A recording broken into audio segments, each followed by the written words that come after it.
네, 국회 사법개혁특위 구성 잠정 합의를 포함한 오늘 정치권 소식, 정치가 있는 저녁 정관은에서 장성철 공론센터 소장과 함께 얘기 나눠보겠습니다. 어서 오세요. 안녕하세요. 네, 자, 국회 원구성 협상, 네, 사개특위를 비롯해 일부분은 이제 어느 정도 의견을 이제 좁힌 것 같은데, 그렇죠. 아직까지 이제 막바지 쟁점을 놓고 계속 지금 공방을 벌이고 있는 것 같아요. 그렇죠. 일괄 타결하겠다고 했기 때문에 사개특위만 구성 합의했다고 해서 네. 원구성이 완성됐다고 볼 수는 없습니다. 예. 사개특위 내용을 좀 말씀드리면요. 사개특위 의원 정수는 여야 6대 6, 6명, 6명 이렇게 하고요. 위원장은 민주당이 맡는다라는 것이고 안건 처리는 합의 처리하겠다라는 거예요. 표결 처리하지 않고 네. 여야가 합의 처리하겠다라는 거에 방점이 있다라고 말씀을 드리고요. 사개특위에서는 대략 세 가지 정도를 논의하게 됩니다. 중대범죄수사청, 이제 한국형 FBI라고 하죠. 그에 대한 신설을 어떻게 할 것이냐라는 것, 다른 수사기관의 권한 조정에 관한 사항도 논의를 하고요.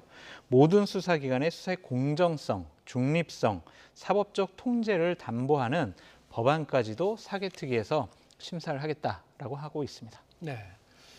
일단 사개특위에 대해서는 어느 정도 이제 잠정 합의를 한 건데, 그렇죠. 지금 문제는 이제 이 상임위원장 배분을 놓고 네. 좀 해결이 안 되고 있어요. 특히 이제 과방위를 놓고 이제 이 의견이 팽팽히 맞서고 있는 것 같습니다. 그렇죠. 지금 민주당에서는 우리가 운영위하고 법사위는 국민의힘 당신들이 가져. 그러니까 우리한테는 행안위하고 과방위를 우리한테 줘야 돼라고 네. 얘기하는 거예요. 이것에 대해서 권성동 국민의힘 원내대표는 아니 법사위랑 운영위는 당연히 우리 국민의힘이 가져가는 거다. 이거는 그냥 기본적인 원칙이지 민주당이 양보하는 것이 아니다. 그러니까 당신들은 과방위나 행안위 중에 하나만 선택을 해라. 두 개 다 못 주겠다. 이런 상황으로 지금 상당히 대립을 하고 있어요. 그래서 이제 이런 것들을 일괄 타결하겠다라는 것을 권성동 원내대표가 밝히니까 민주당에서는 아니 이거 우리 협상 이제 못하겠다. 무슨 일괄 타결이냐. 이거는 그냥 우리가 얘기한 대로 과방위랑 행안위는 우리한테 줘야 된다라는 식으로 대립하고 있습니다. 그래서 지금 민주당에서는 잠정적으로 원구성 협상을 중단하겠다. 이런 상황이 있고요.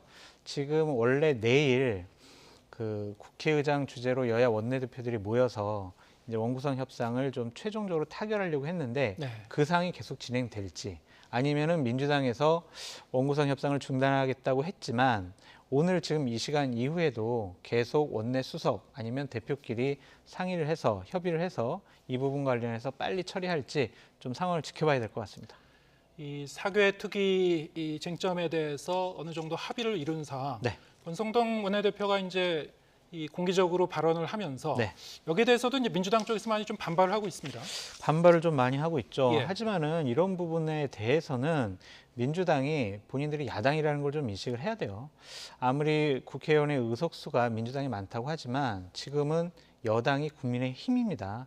그렇기 때문에 자꾸 자신들이 요구하는 것들을 관철시키려고 해서는 원구성 협상이 결코 되지 않을 것 같아요.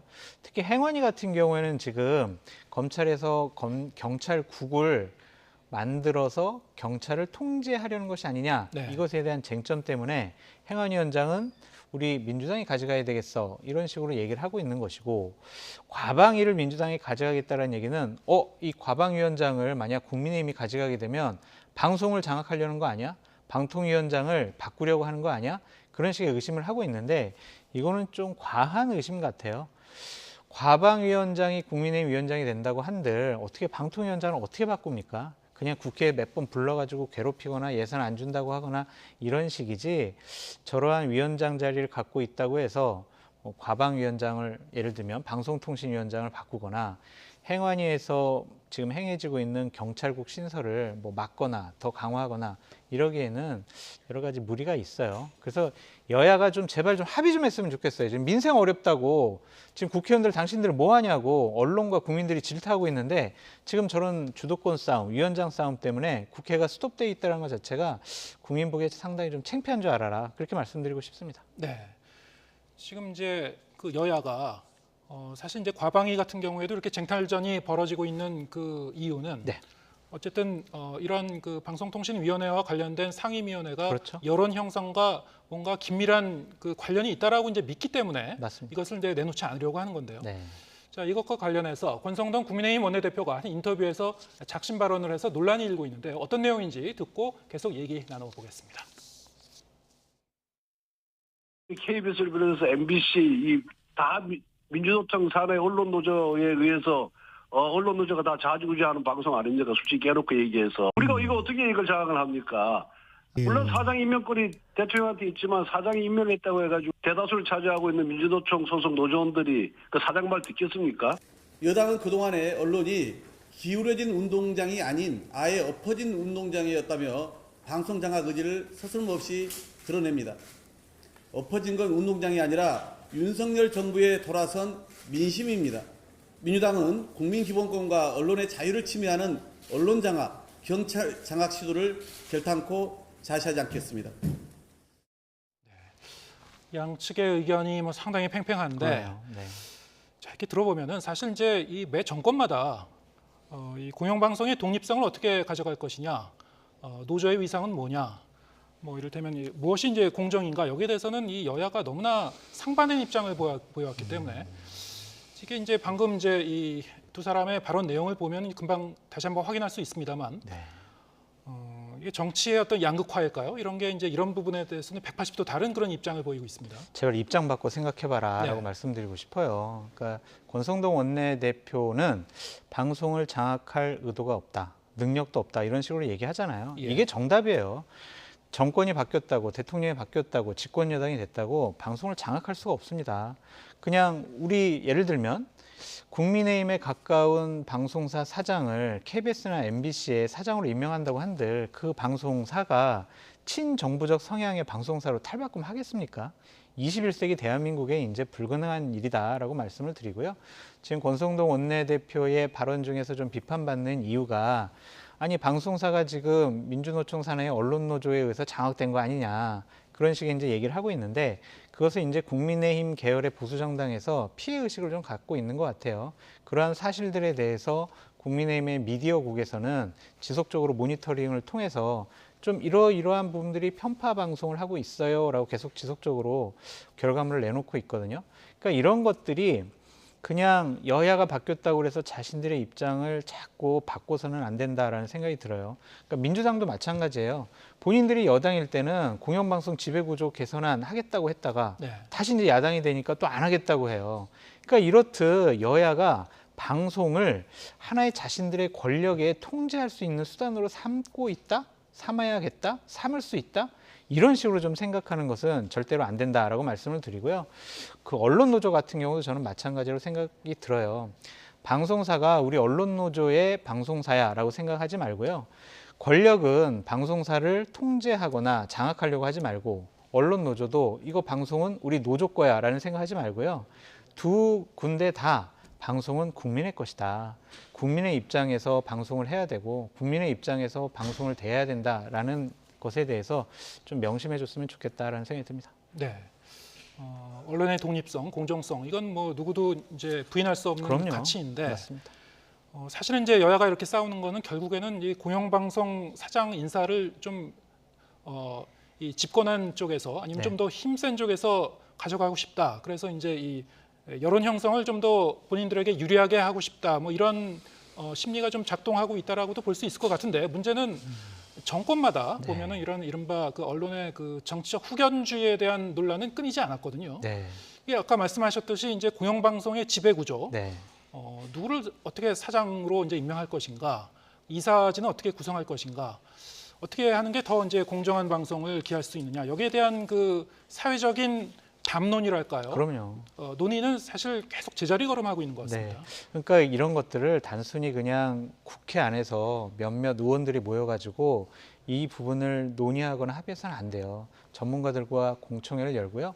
사회적인 합의를 이끌어내야 한다라고 말씀을 드립니다. 정권이 바뀔 때마다 KBS, MBC 사장에 따라서 방송의 논조가 달라지고 방송이 친정부 성향을 띠거나 아니면 반정부적 성향을 띈다. 이런 것은요. 국민들에게 되게 불행한 일이라고 좀 생각이 듭니다.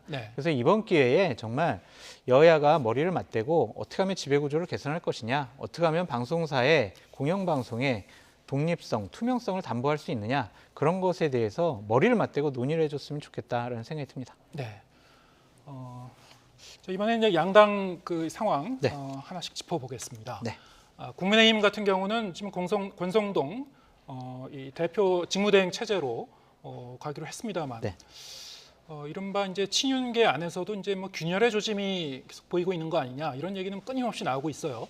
오늘 이제 권성동 원내대표와 이 장제현 의원 자, 이런 갈등설은 이제 억측이다라는 취지의 입장을 밝혔습니다만, 그럼에도 불구하고 이런저런 좀 얘기는 끊이지 않고 있는 것 같습니다. 어떻게 보시고 계신지요? 그렇죠. 지금 윤석열 대통령을 만든 국회의 국회의원 중에 오른팔 권성동, 왼팔 장제원 이런 식으로 인식되고 있잖아요. 네. 그러니까 두 분들은 이런 생각을 갖고 있어요.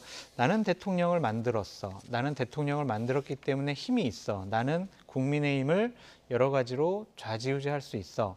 권력을 통해 가지고 나는 국정 운영에 참여할 수 있어. 이런 생각들을 갖고 있는 한 싸울 수밖에 없어요.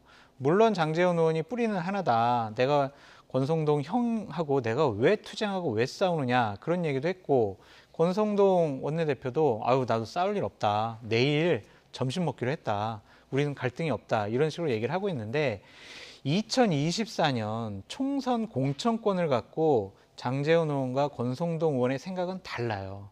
그러니까 이 점이 이 두 핵심 윤석열 대통령의 측근의 갈등의 주요한 요인이 된다고 보여집니다. 어떻게 다른 겁니까? 권성동 의원은 임시전당대회 없이 내년도 4월 달에 내가 원내대표를 그만두고 나서 전당대회가 열리면 내가 당대표가 돼서 2024년도 공천권을 내가 행사할 거야. 네. 그런 생각을 갖고 있고, 장제원 의원 같은 경우에는 아니야, 우리가 왜 이준석 대표를 일찌감치 쫓아냈는데, 이거는 저의 추측입니다. 분석이고.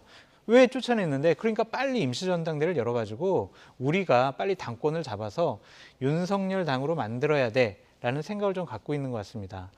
그 과정 중에서 장제원 의원은 본인이 당대표에 출마할지, 아니면은 예를 들면 안철수 의원을 대리로 내세워서 당대표로 만들지, 그것에 대해서는 권성동 원내대표랑 생각이 달라요. 그러니까 이 부분이 분명히 갈등의 소지가 있다라고 보여지고요.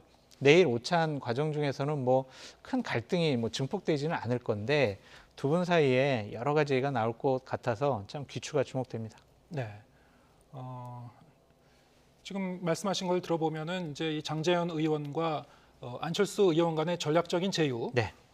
세간에 이제 돌고 있는 그런 그 시나리오, 이것이 어느 정도 타당성이 있다라고 이제 보시는 의견이시군요. 네, 그렇죠. 왜냐하면은 장제원 의원 같은 경우에는 내가 당대표 까밀까? 내가 네. 당대표 나가면은 내가 될 수 있을까? 그런 생각도 할 수밖에 없어요. 네.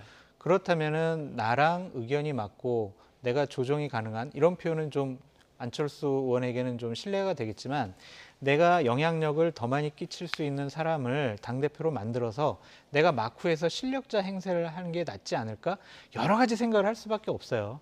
그래서 어차피 올해 임시전당대회가 있을지 아니면 내년 6월 달에 정기전당대회가 있을지 모르겠지만, 전당대회를 앞두고 당대표를 누구를 내세워야 하느냐에 따라서 이 양 국민의힘의 가장 핵심적인 두 분 권력자들이 갈등이 더 증폭될 수 있고, 아니면은 예를 들면 이런 거죠. 장제원 의원이 아유 이번에는 성동이 형이 그냥 당대표 하시는 게 좋을 것 같습니다 라고 하면 갈등이 없어질 것 같아요. 근데 만약에 다른 생각 갖고 있다면 이분들 사이의 갈등은 좀 증폭될 수도 있다라고 보여집니다. 네. 앞으로 이제 6개월 동안의 이 직무대행 체제 네.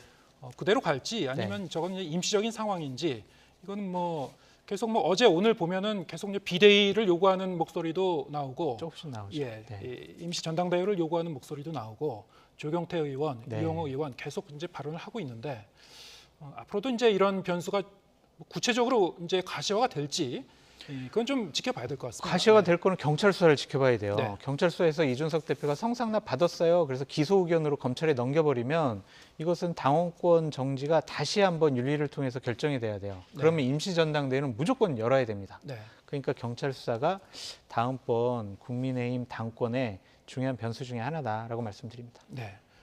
마지막으로 이제 민주당 상황 짧게 짚어보겠습니다. 네.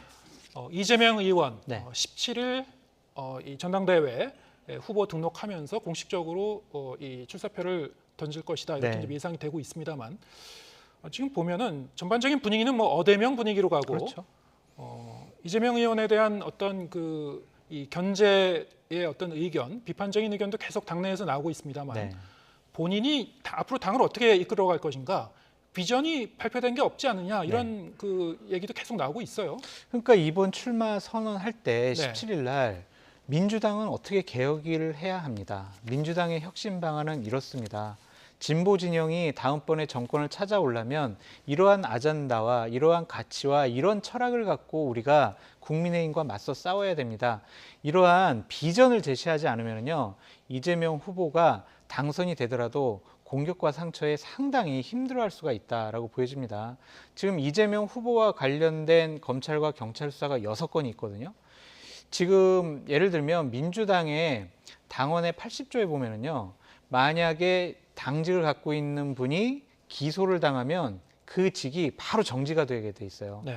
이 사건과 관련해서 경쟁 후보들이 아니 검찰 수사 이거 진행되면 어떻게 할 거냐, 당신 당대표 되더라도 직무 수행할 수 없어 라고 서로 진흙탕 싸움도 할 수가 있습니다. 예. 그래서 이재명 후보는 그것을 넘어선 민주당과 개혁의 혁신 이런 것들을 본인이 비전을 잘 얘기를 해야지 지지자들과 국민들의 마음을 살 수 있다. 단순히 대세론만 가지고는 민주당 당대표가 돼도 할 일이 별로 없다라고 말씀드립니다. 네, 이재명 의원의 앞으로의 정치적 진로도 17일 발표할 것으로 예상되는 이재명 의원의 메시지에 달려 있다. 그렇죠. 잘 지켜보겠습니다. 네. 장성철 공동센터 소장과 함께했습니다. 고맙습니다.